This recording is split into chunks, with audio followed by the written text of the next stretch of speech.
Rochdale 13 with Hornets Chief Executive Ryan Bradley, unbeaten in the league so far. Are you happy with how the season's going?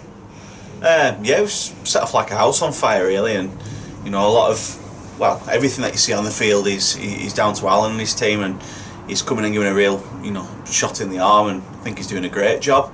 As everyone knows, we don't offer the biggest budget in the league. I think on the latest stats from the RFL, we're probably the ninth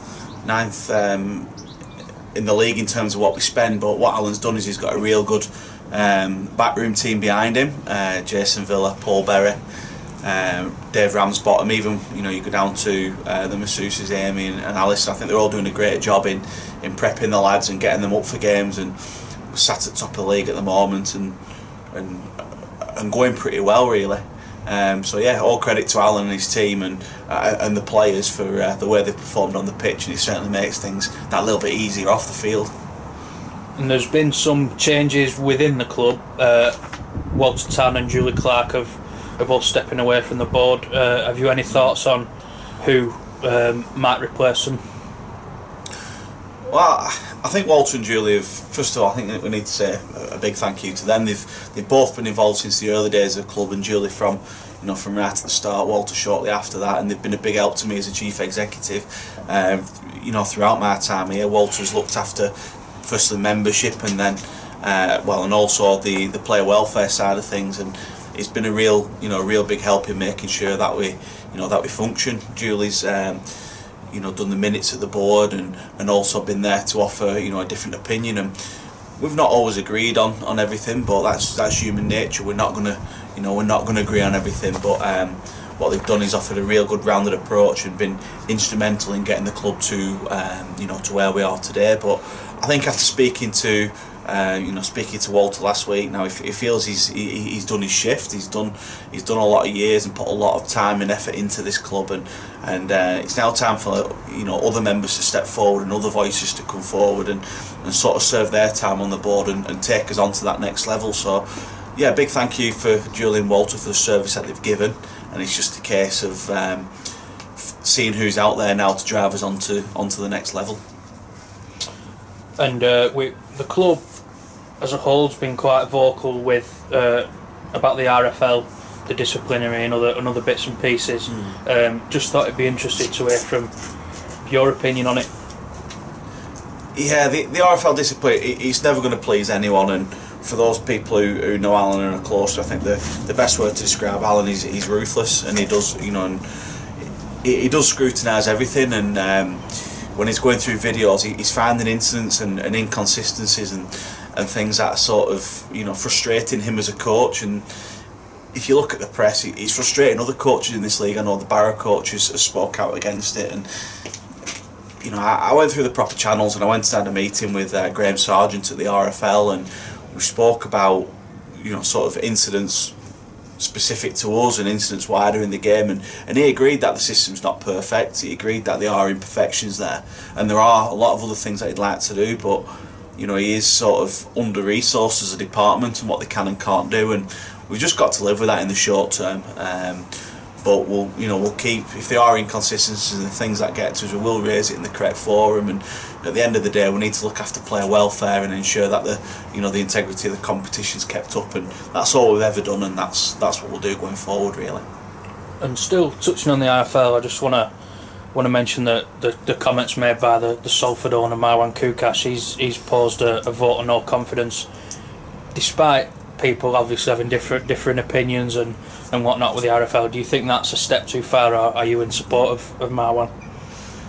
I can only really speak personally on this. We've discussed it as a board, and we've said a vote of no confidence as such is such a big issue. It'd be something that we'd take out to the membership as a whole.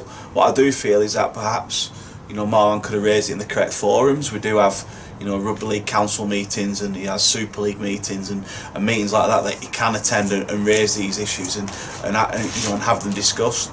That said, personally, I do agree with some of his points. I think there is some issues in terms of resource with the RFL, as I mentioned there, with disciplinary.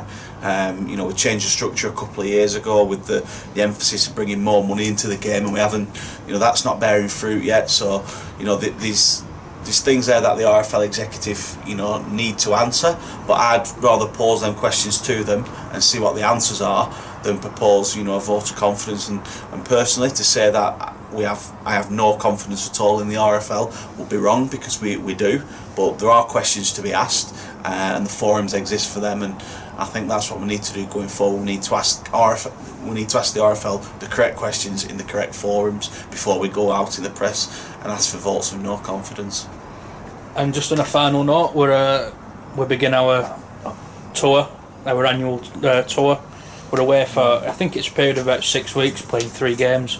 Is it time for you to go away and put your feet up, or are you going to be as busy as always? Everyone said this. I mean, Alison, like the masseuse, came out and said,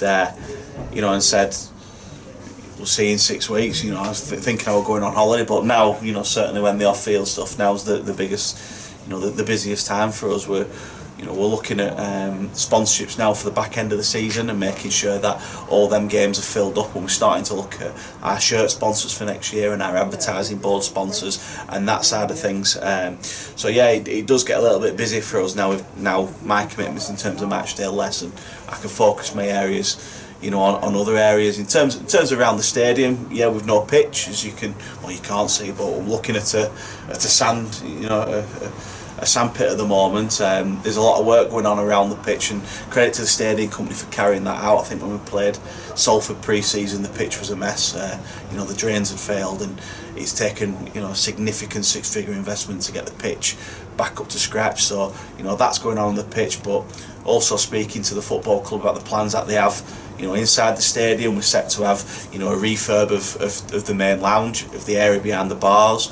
We've ourselves, we're supporting that. We've gone out and found a sponsor who will who'll pay for one of the rooms to be fully refurbed here. So yeah, it's a good time at the moment, and yeah, the lads are playing away, and the supporters sort of aren't in touch as much with that, but there's a lot going on behind the scenes within this 6-week window, and we're certainly not just putting our feet up for 5 weeks and coming back for Keighley.